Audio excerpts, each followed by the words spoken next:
네, 방금 주교님께서 이렇게 소개해 주신 박선용 요셉 신부입니다. 오늘 제가 좀 깜짝 놀랐습니다. 저는 정확한 정보를 제가 이렇게 캐치를 못해서였겠지만은 시부님들하고 조촐하게 이렇게 이야기를 나누는 것으로 알았는데, 이렇게 교구의 모든 신부님들 또 수녀님들 또 평신도 대표자들이 함께 모이는 이런 시간인 것을 알고서 굉장히 놀랐습니다. 주교님께서 그 전에 서울에 계실 때, 제가 서울교구 소속입니다.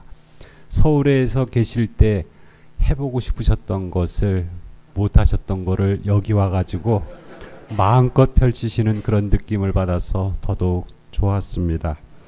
특별히 오늘 이따가 말씀을 드리겠지만은 교황님께서 다시 한번 이 신앙회를 시작을 하면서 제2차 바티칸 공의의 정신을 좀 더 분명하게 인식하고 그것을 바탕으로 해서 우리 신앙의 기초를 좀 튼튼하게 세웠으면 좋겠다, 이런 취지의 말씀을 하시는데, 어떻게 보면은 많은 결과물들이 있겠지만은 공의의 가장 큰 열매 중에 하나가 교회 스스로 자신에 대한 새로운 이해를 가진 것이 새로운 교회론이라고 할 수가 있겠습니다.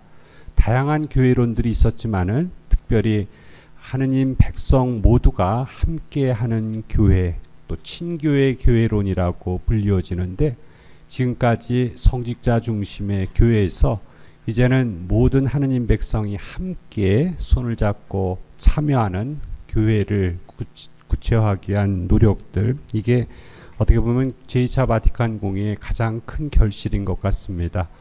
그래서 그 열매를 구체적으로 개별 교회 안에서 실현하시려고 애쓰시고 또 실제로 하시는 모습이 아주 좀 감동적으로 다가왔습니다.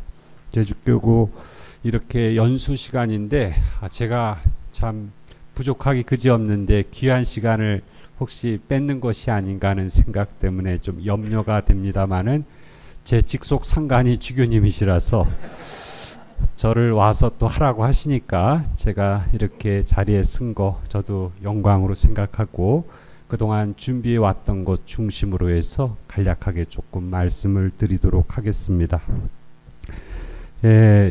이미 자료집이 이렇게 배포가 된 것으로 알고 있습니다.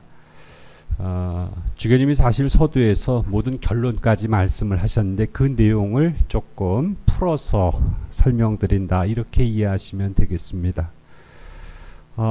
교황님께서 특별히 이미 즉위하신 지 꽤 되셨는데, 아마 즉위하시면서부터 나름대로 여러 가지 좀 프로그램들을 생각하신 것 같습니다.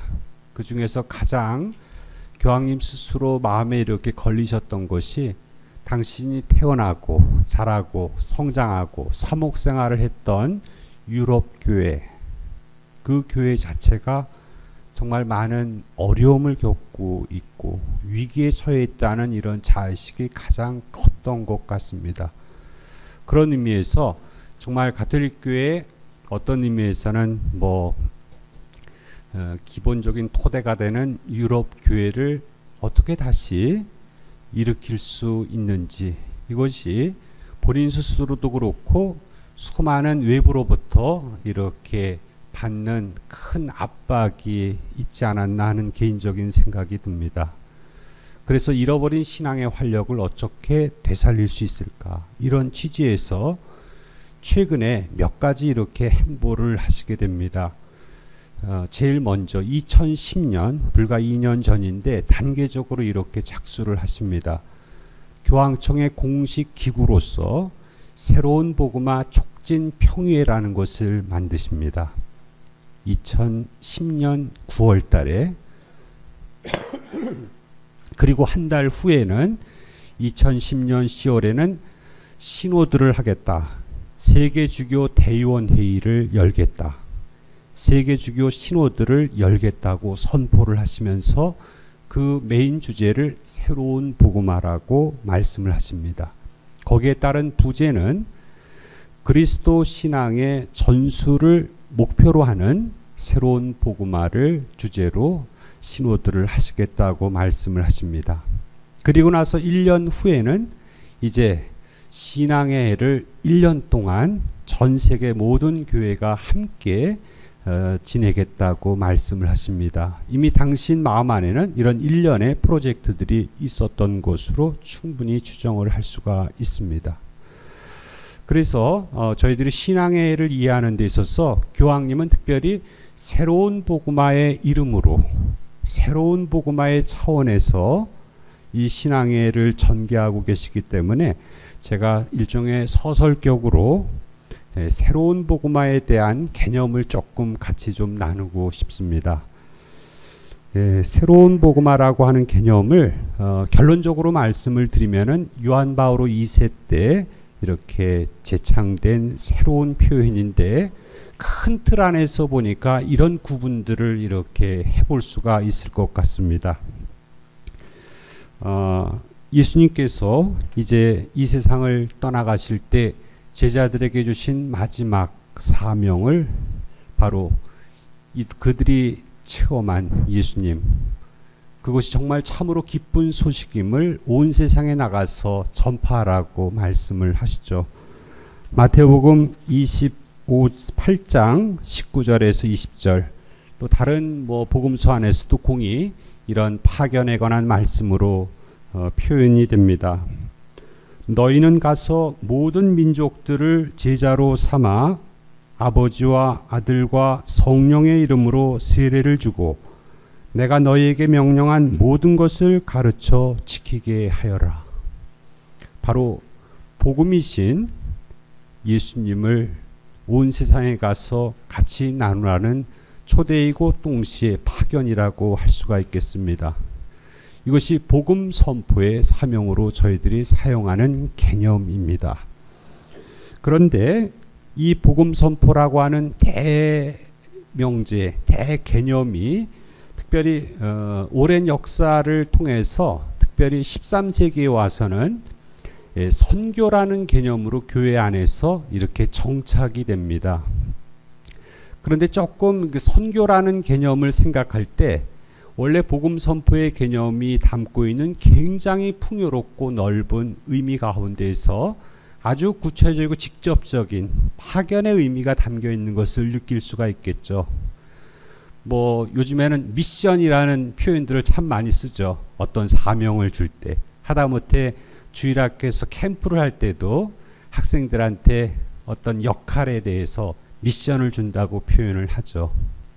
굉장히 직접적이고 구체적인 표현인데, 이런 용어가 정착이 되는 과정 안에서 특별히 교회 안에서는 이름하여 그 식민지 선교의 그 활동들이 굉장히 활발하게 됩니다.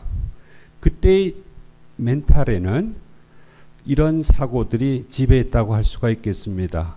이 기쁜 소식을 전하지 않으면은 수많은 사람들이 하느님의 구원으로부터 배제된다는 이런 강박관념이 굉장히 컸었을 것으로 충분히 추정을 할 수가 있습니다. 왜냐하면은 교회 안에서는 이미 신학적으로 가톨릭 교회 밖에는 구원이 없다라고 하는 기본적인 신조가 깔려 있었기 때문이죠.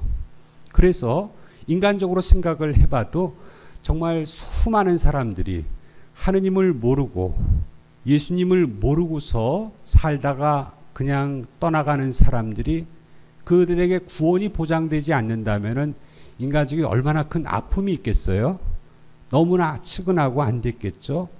그래서 하다못해 강제로라도 뇌를 바꿔서라도 예수님을 믿게 해야 된다는 이런 강박관념이 아주 팽배했던 그런 문화라고 표현할 수가 있겠습니다.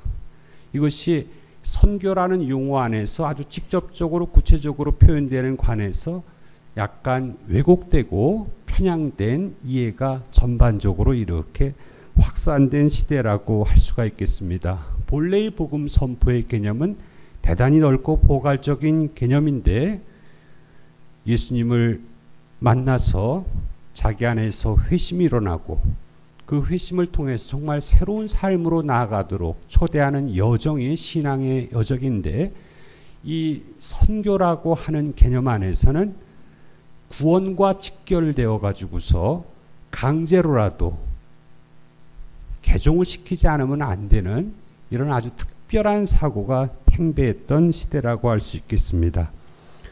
그래서 특별히 오랜 시간이 지난 다음에 제2차 바티칸 공의회를 전후로 해서 이러한 선교 정책에 대한 많은 반성들이 일어나게 됩니다.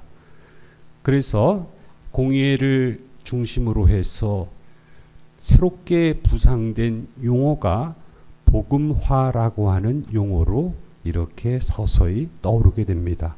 개념이 굉장히 또 포괄적으로 느껴지죠. 이미 뉘앙스 안에서 복음화라고 하는 개념은 이렇게 믿지 않는 사람을 어떻게라든지 강제로라도 세례를 주고 믿는 삶으로 만든 개념이 아니라 복음을 그 정신대로 살아내느냐 살아내지 못하느냐의 문제로서 확장이 된다고 할 수 있겠죠.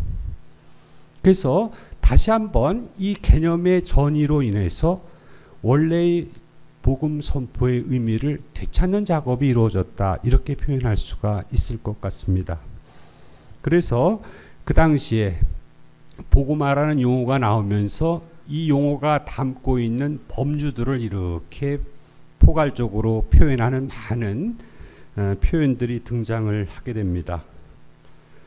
큰 틀 안에서 복음 선포, 나아가서는 선교의 모든 것들을 담아내는 교회 안의 표현으로서 현대의 복음 선교 사항에서는 이렇게 이야기를 합니다. 복음화는 참으로 교회의 고유한 은총이고 소명이며 교회의 가장 깊은 본성이다. 교회는 복음화를 위해서 존재한다.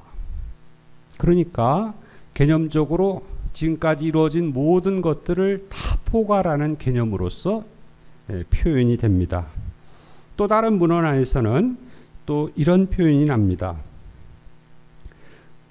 복음화라고 하는 것은 첫 번째, 이 만민 선교, 즉 믿지 않는 사람들에게 그리스도의 복음을 전하는 것은 당연히 포함되지만은 동시에 교회 자신의 자기 복음화가 내포된다는 표현을 하게 됩니다.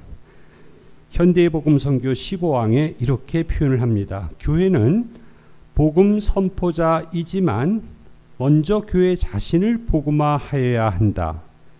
교회가 복음 선포를 위한 새로움과 활력과 힘을 지니려면 언제나 교회가 먼저 복음화되어야 한다. 교회가 믿음을 주며 세상을 복음화하려면 끊임없는 회개와 쇄신으로 자신을 복음화하여야 한다. 지금까지는 이제 강제로라도 개종을 시켜야 되는 이런 강박관념이 있었는데 복음화라는 용어를 통해 가지고서 교회 스스로도 복음을 제대로 살아내지 못한다면은 무슨 의미가 있겠는가에 대한 성찰이 담겨 있겠죠.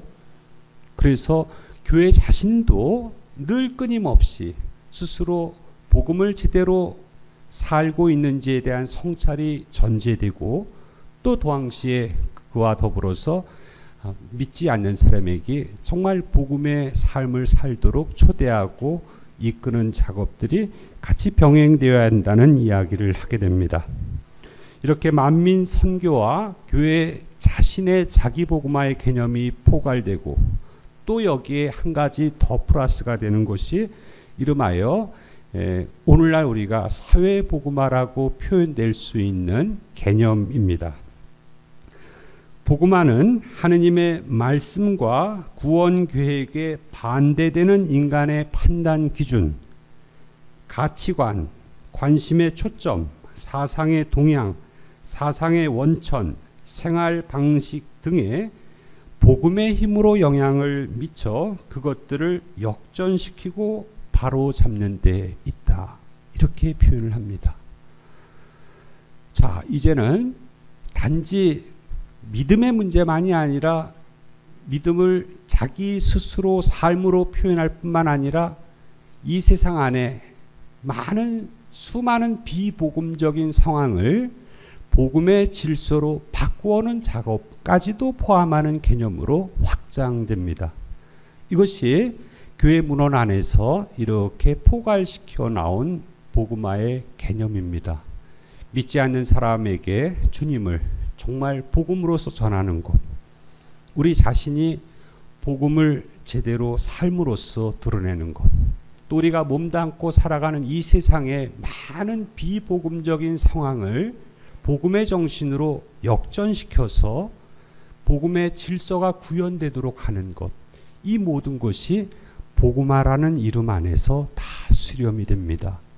대단히 아주 포괄적이고 확장된 개념이죠. 어떤 의미에서는 예수님의 존재 자체가 바로 이것이었기 때문에 그 본질을 제대로 구현하는 이런 열매라고 표현할 수도 있겠습니다.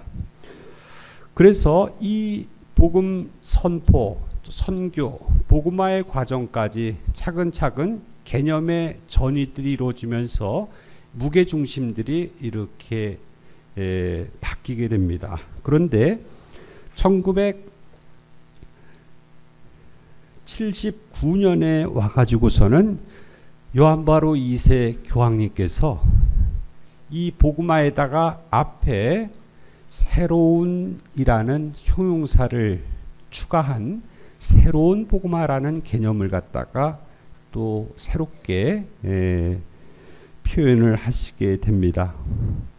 첫 번째로는 2000년 대인년을 앞두고서 고향을 방문하신 길에 이제 정말 새로운 복음화가 필요한 때임을 강조하시면서 출발했는데 아직까지는 개념적으로 이렇게 좀 명확하게 정립되지는 않았었습니다.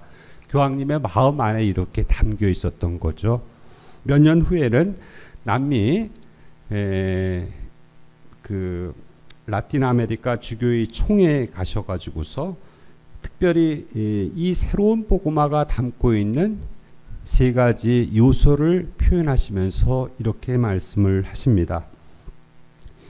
남미 선교 500주년을 기념하는 기회입니다. 500년에 걸친 복음화를 기념하는 일은 여러분이 주교로서 자기 사제들과 신자들과 함께 그것을 사명으로 받아들일 때 그 충만한 의미를 가지게 될 것입니다.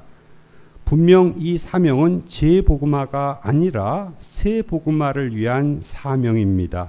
곧 그 열정과 방식과 그 표현에서 새로운 것입니다. 이렇게 말씀을 하십니다.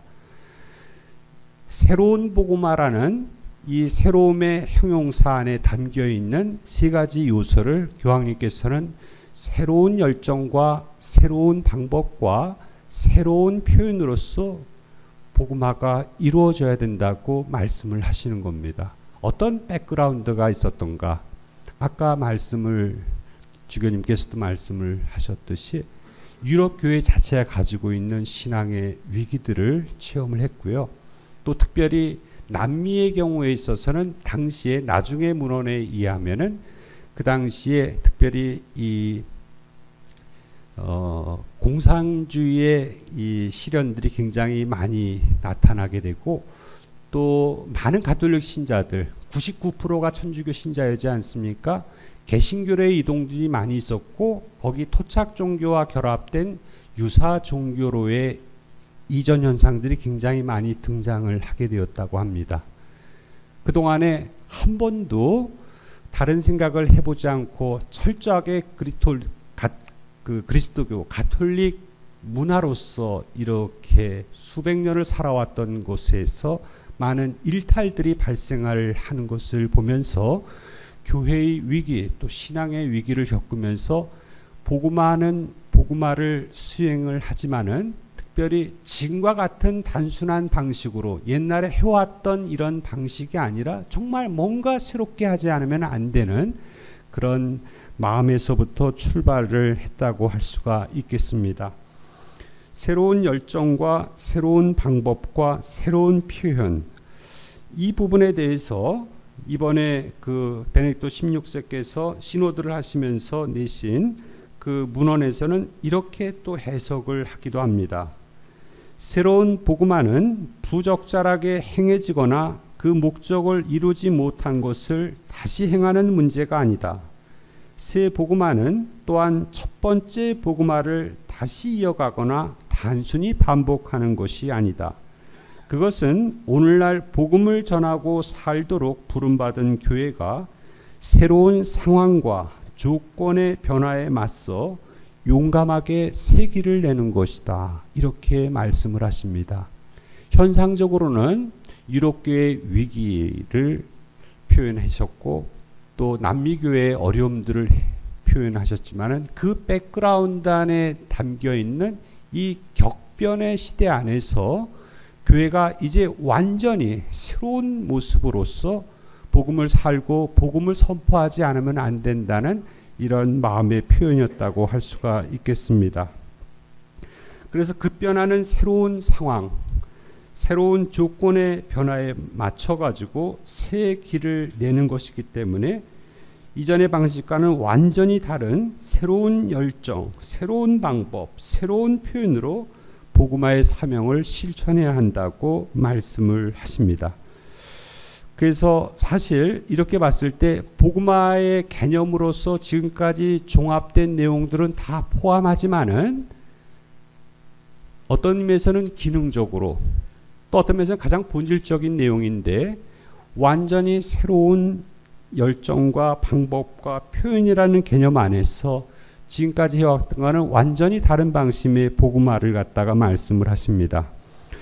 그래서 이 열정과 방법과 표현을 나름대로 유추를 해본다면은 이렇게 표현할 수 있을 것 같습니다.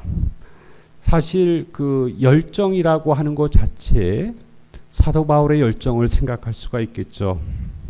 고린토 1서 9장 16절에 보면은 내가 복음을 선포한다고 해서 그것이 나에게 자랑거리가 되지는 않습니다. 나로서는 어찌할 수 없는 의무이기 때문입니다. 내가 복음을 선포하지 않는다면 나는 참으로 불행할 것입니다. 바오로 사도를 우리가 쉽게 연상할 수가 있죠. 예수님을 박해하던 사람에서 예수님의 가장 열정적인 선포자로서의 회심의 과정들을 볼 수가 있고 기억할 수 있습니다. 바오로는 이 복음을 선포하는 것이 바로 자기 자신의 모든 것이라고 표현을 하십니다.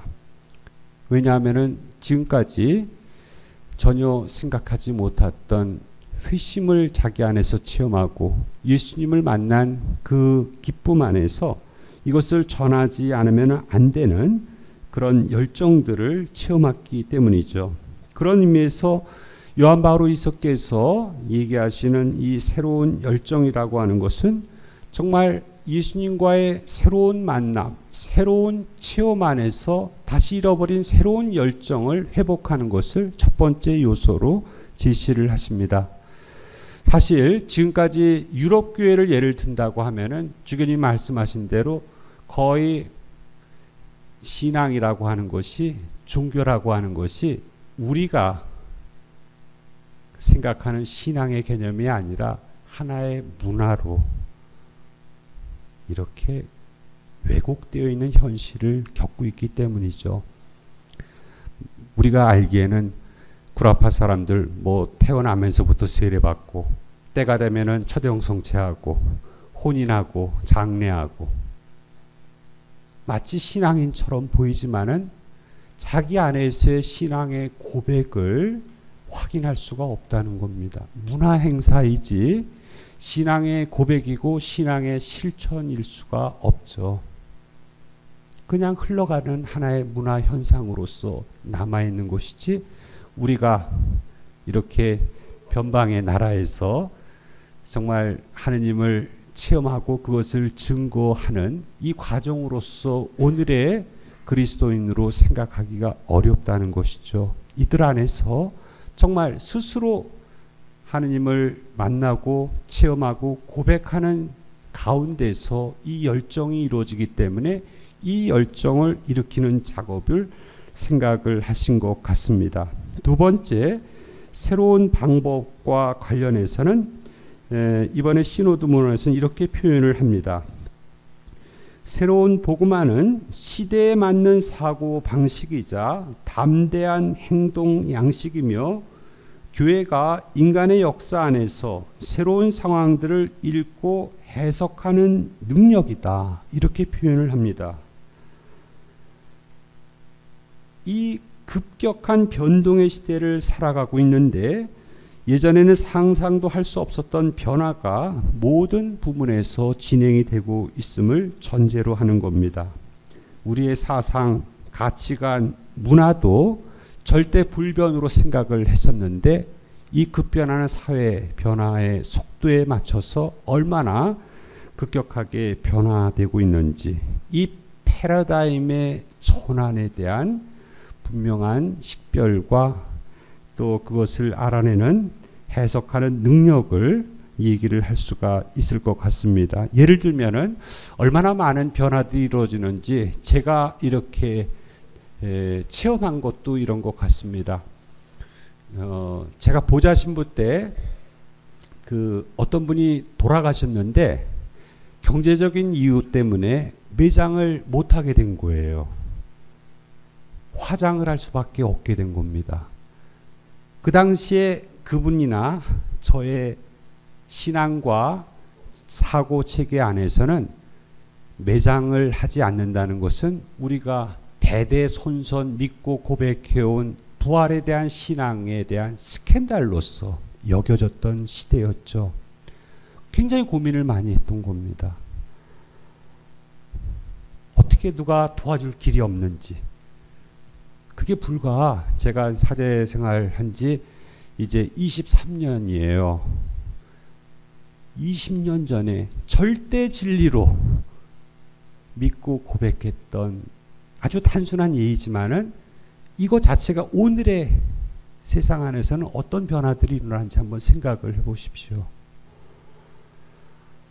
놀라운 변화죠. 엄청난 변화입니다. 도구마와 관련된 것으로 여겨졌던 것까지도 이제는 우리나라 화장률이 75%입니다. 곧 80%가 된다고 얘기를 합니다. 이런 변화들이 있는 거죠. 교회 안에서도 오히려 막 장려를 해야 되는 상황으로 바뀌게 된 겁니다. 남아선호 사상 해도 마찬가지겠죠. 아니 불과 우리 어머니 때에도 아들 못 나가지고 쫓겨나는 분들이 얼마나 많았습니까? 지금 한순간에 정말 말 그대로 완전히 뇌가 개조가 되는 시대를 우리가 체험하고 있지 않습니까? 오히려 요즘에는 아들 날까봐 두려워한다며요. 네. 신학교도 옛날에 우리 서울교구에서 서품 때는 교구장 주교님께서 독자 일어나봐, 새로 서품 받은 새 신부님들 장남 일어나봐 그러면은 다 박수 쳤어요. 지금은 다 혼자예요. 다 혼자. 아주 우리 일상의 이야기지만은 이런 변화들이 우리 시대, 우리가 살고 있는 가운데에서 눈을 뜨고서 목격하는 가운데서 바뀌고 있다는 것입니다. 전 세계적으로 사고, 가치관, 문화 얼마나 많은 변동들이 일어나고 있는지, 바로 새로운 방법이라고 하는 것은 이 격변하는 시대의 패러다임에 대한 분명한 식별의 노력과 또 식별의 능력을 우리가 갖지 않는다면은 교회가 복음을 전할 수도 복음을 살아낼 수도 없다는 그런 어떤 면에서 굉장히 예언적인 표현이라고 할 수가 있겠습니다. 새로운 표현이라고 하는 것은 복음 활동에 있어서의 오늘날의 소통 언어의 활용을 촉구한다고 표현할 수 있을 것 같습니다. 자, 사실은 이 소통이라고 하는 것이 일방이 아니라 쌍방이지 않습니까? 그것을 소통이라고 얘기를 합니다. 그런데 우리는 늘 일방을 소통의 개념으로 인식하며 살아왔던 세월이 굉장히 길죠. 하나의 기기를 예를 들면은 얼마나 많은 변화들이 있는지, 제가 대학 학부 졸업할 때는 원고지에서 논문을 썼어요. 200자 원고지에다가. 군대 갔다 오니까 전동 타자기가 나오고 워드 프로세서가 나오고 나중에 금방 또 컴퓨터로 바뀌죠. 이런 과학기술의 진보 자체가 가져오는 소통의 양식들이 얼마나 급변하는지 우리가 금방 인식할 수가 있죠. 전화기도 삐삐해서 뭐 핸드폰, 요즘에 스마트폰이라고 표현을 하는데, 그러다 보니까 이제는 정치 지형 안에서도 작년인가요? 서울시장 선거할 때 SNS의 위력에 대해서 깜짝 놀랐던 거죠. 기성세대는 알아들을 수가 없는 겁니다. 얼마나 많은 소통의 구조들이 변화되고 있는지.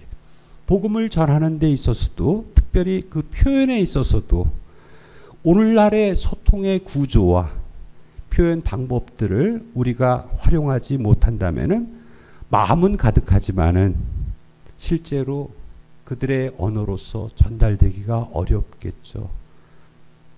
새로운 열정과 새로운 방법과 새로운 표현은 제2차 바티칸 공예가 교회 내적으로는 수의신과 더불어서 교회 외적으로는 현대 사회에 대한 적응의 문제를 가지고서 함께 걸어갔듯이 끊임없이 오늘의 시대의 가치관, 오늘 시대의 소통의 구조들을 함께 식별하면서 걸어나가지 않는 한 교회는 결국은 박물관 안에 우리 자신을 가둘 수밖에 없다는 이런 마음의 표현이라고 말씀드릴 수 있을 것 같습니다.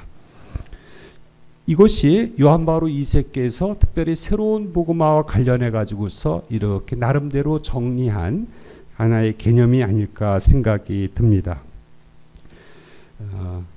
그래서 베네딕토 16세께서는 이 부분을 다 수렴을 하면서도 특별히 나름대로 오늘날의 신앙의 위기, 그래서 더더욱 새로운 복음화가 필요한 분야들을 전부 이렇게 7가지로 이번 시노드에서 제시를 하게 됩니다.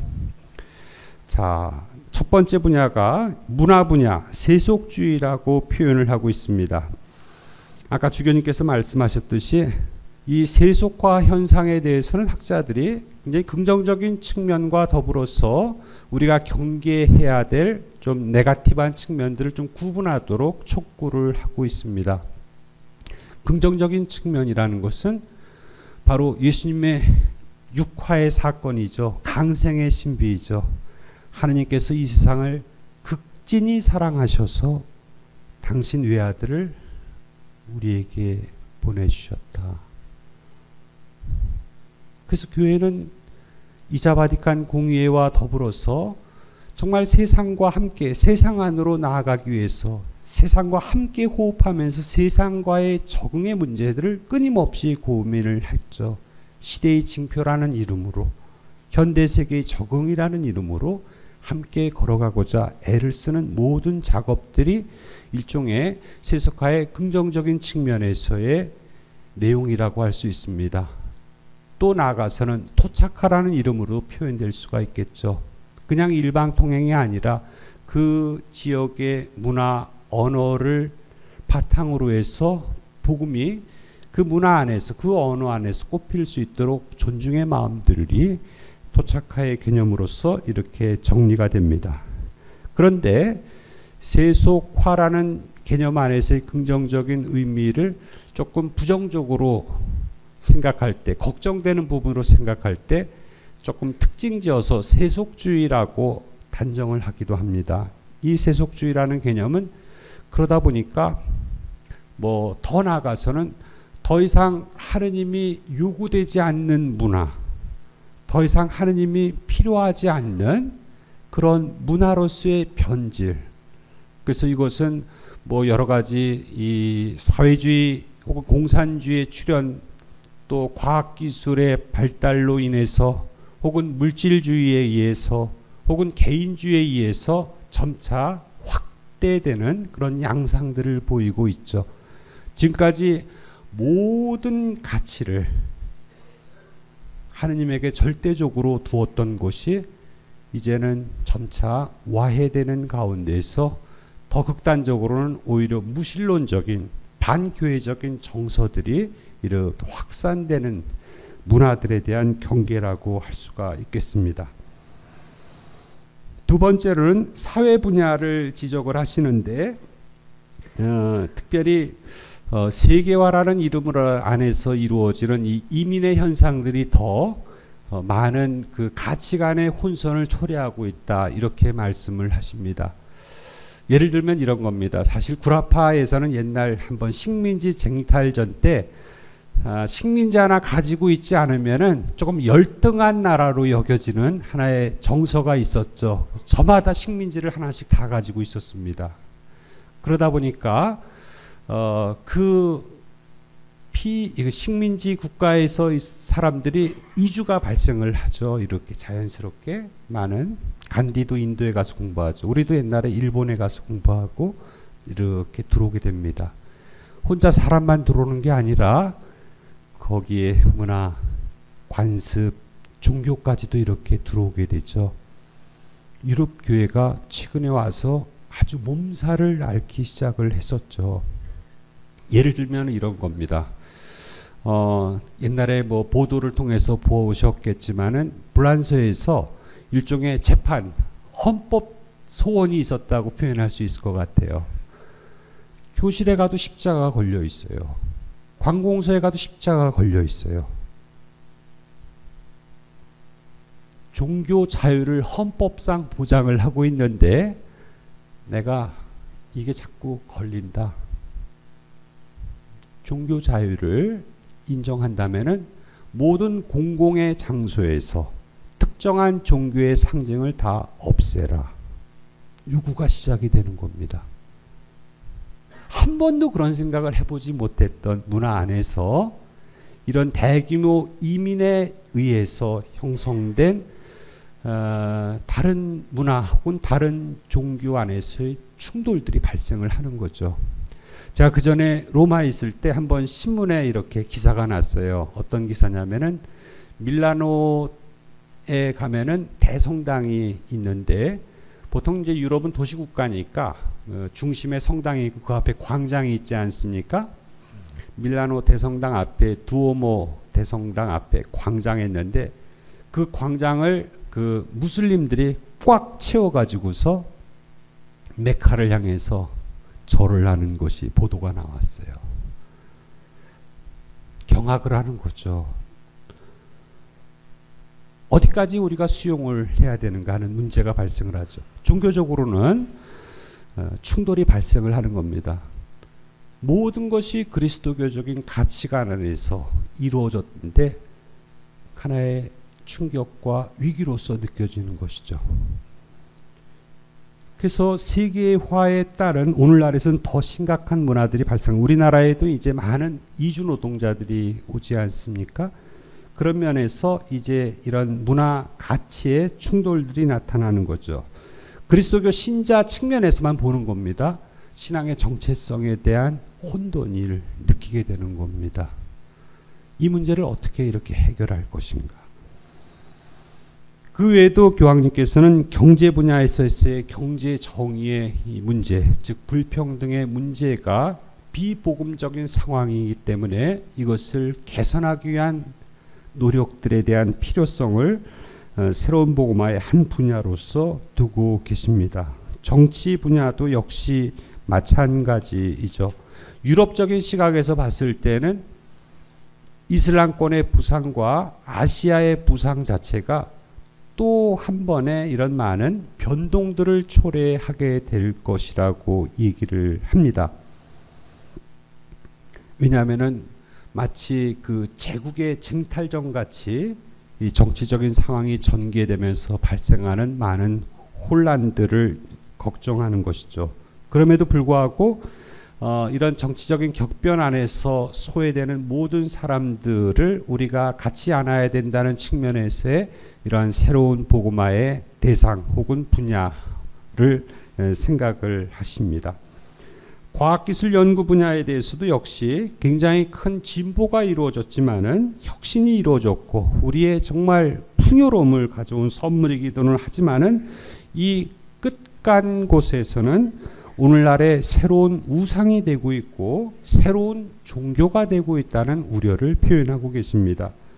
더 나아가서는 새로운 영지주의라고 표현을 하시기도 합니다.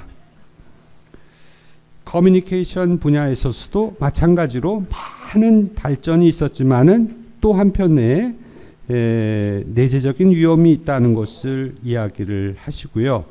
또 종교 분야에 있어서도 특별히 세속화 현상을 겪고 있지만은 또 한편으로는 그래도 우리 본성 안에 담겨 있는 그 신앙에 대한 절대자에 대한 이 갈망을 그래도 간직하고 있는데 한편으로는 이것이 너무 끝간데 가서는 근본주의적인 성향이 나타나기도 하고 또 반대의 입장에서는 다른 여러 유사 종교의 출현으로 인해 가지고서 건전한 신앙을 오히려 위하는 그런 문화들이 확산되고 있다고 말씀을 하십니다. 그래서 교황님께서는 지금 현행 베네딕토 16세 교황님께서는 넓은 측면에서 요한 바로 2세가 아까 말씀을 드린 대로 포괄하셨던 새로운 복음화의 그 넓은 개념 안에서도 가장 근본적인 문제, 바로 신앙 그 자체에 조금 초점을 두시고서 이 신앙의 위기를 중심에 두고서 조금 당신의 일련의 행보들을 이렇게 표현하셨다고 할 수가 있겠습니다. 교황님이 바오로의 사제회 또 나가서 신앙회까지 쭉 일련의 이런 한 해의 행사들을 진행을 하셨는데 아까 말씀을 드린 대로 이러한 새로운 복음화 촉진 평의회 교황청의 공식 기구로 또 주교 신호들을 통해서 신앙의 전수 문제를 얘기를 하십니다. 심지어 교황님은 새로운 복음화의 목표는 신앙의 전수다라고까지 표현을 하시면서 새로운 복음화의 큰 범주가 있지만은 그 가운데서도 가장 기본이 되는 신앙 자체가 위기가 있고 신앙 자체가 계승되지 않는다면은 무슨 의미가 있겠는가 하는 취지에서 아예 신앙에 초점을 맞추어서 신호도뿐만 아니라 신앙회를 선포했다고 말씀을 드릴 수가 있겠습니다. 그래서 여기까지 먼저 말씀을 드리고 이분은 간단하게 신앙회와 더불어서 한국교회에 관련된 내용들을 조금 나누도록 하겠습니다. 우리 사목부장 신부님하고 50분에 끝내고 10분 쉬고 9시부터 다시 또 두 번째 시간을 갖도록 했습니다. 잠깐 쉬었다가 하겠습니다.